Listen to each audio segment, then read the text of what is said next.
Hello YouTube. Today we're introducing the B-hyve Lite app. For those who have not yet purchased our smart Wi-Fi timer, we're going to talk about how you can get a smart program or smarter program for your traditional timer. I know for me every year I have to remember how long do I run my stations, when do I change it, is it May or is it June? Being here in Utah, it gets warmer. This app will help you with all of those settings, tell you what programs, how long to run each zone in this nice free app that you can download from both the Google Play and the Apple App Store. So once you've got the app installed, go ahead and launch it. It'll say B-hyve Lite. Going to create an account. It's important to put in your actual email here because there will be some updates and notifications that can come through your email if you choose. There's an end user license agreement. You have to scroll down, accept that. Now it tells you that your account is created. And what we're going to do is we're going to help you take the guesswork out of programming your timer. So we're going to need a few bits of information. We'll need your postal code, sprinkler head type, plant type, soil type, basics, just to get started. And then what you'll do is every month at the beginning of the month, the app will update your program and tell you what your new settings should be based on the information you enter here for each zone. So we'll get started. I'm going to name my timer.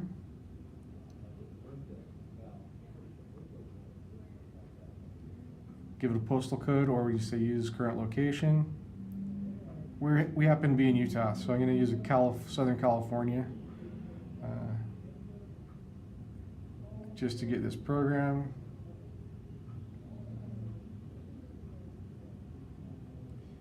Then it asks how many stations does your timer have. This timer, if we can get it open, shows 6. So we would set this up to 6. Even if you don't have them connected at the time, you can set all of them up. Say next. Then it gives you a setup for each one of those zones. And give it a name. Now we entered some basic info. Soil type.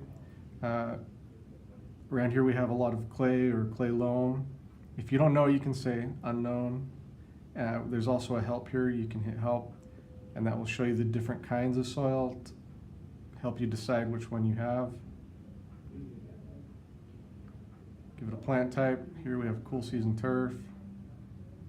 Give it a sprinkler head type, spray heads. That's the basic information. You can add some additional information, and the more specific you are, the more accurate the program will be. So you can set how much sun. Typically, if it has any shade at all, you want to call it partial shade. But if it's full sun, you can say full sun. If you live on a hill, like I do, how many sprinkler heads there are in that zone. If you have catch cups, you can enter the catch cup information. We are not going to do that now. There's other videos on that. And we're done there. So we say done. Then we continue to the next zone. Back lawn. Again, set up the soil type, plant type, sprinkler heads.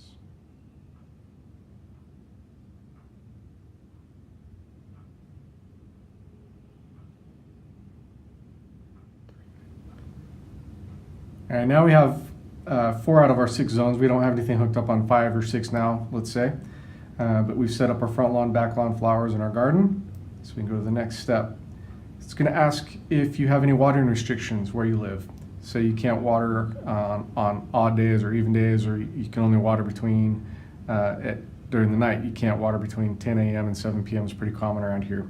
You could select this, enter in all those restrictions, start times, end times, days. We're just going to leave those off for now. And we say we're done. So now it says that the B-hyve Lite has given us a program. And it's asking us here if we want to be reminded every month to update our program. You can turn that off, but it warns you, says not changing the schedule can result in inadequate run times. So we'll go ahead and leave that on, and now we can view our program. So what it tells us is for the information that we input for the lawn and the flowers in the garden, we're going to need two different start times, 6 a.m. and 6:57 a.m. And the garden's going to run for 7 minutes, the flowers for 9, back lawn for 5, and front lawn for 6. And right now, it's January in Southern California, so it's telling us that we only need to water every 4 days with a 90% watering budget. What watering budget does is it adjusts these run times, 7, 9, 5. So 90% of 7 minutes and 90% of 9 minutes and so on. As it warms up, gets drier, hotter, this will increase to 100%, could even go 110% or more, depending on the forecast. So that's the watering budget, and the intervals is every 4 days. There's all of our program.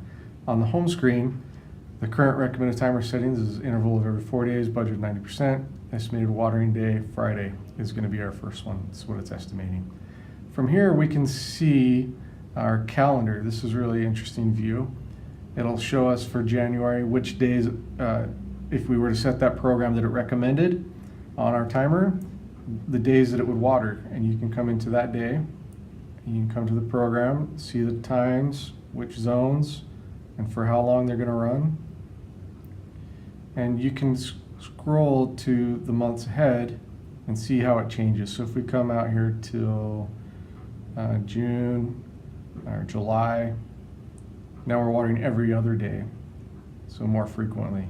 And I'm sure that the run times probably increase by budget. So that's so it's up to 100, looks like 100% budget, because those look like the full run times. So that's the calendar view. If you need to modify your zones, you can come to the zones view and you can change any of the zone details. And if you need to add a zone, so now let's say you've hooked up zone 5 to something, you can add it. Let's hit done. Now 5 is there, and you can come in and put in the details. You can also take pictures of your zones. So we have to allow access. I'm going to say take a photo and choose the camera. Oh, I have to say okay, I think.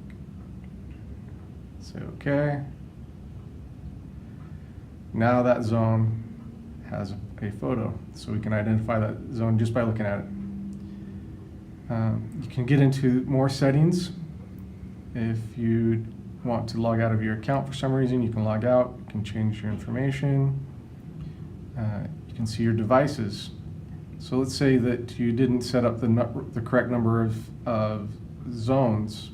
You need to add more. You can add more zones to your timer. And now when I come into the zone screen, click edit, I have more zones that I can add to my timer. You can set your notifications. You can turn on your notifications there, turn them off. And you can set your watering restrictions if you didn't set them initially, or if you need to change them because the season's changed. Change those. All those things will cause your schedule to update, and it'll give you a new schedule. So that's B-hyve Lite.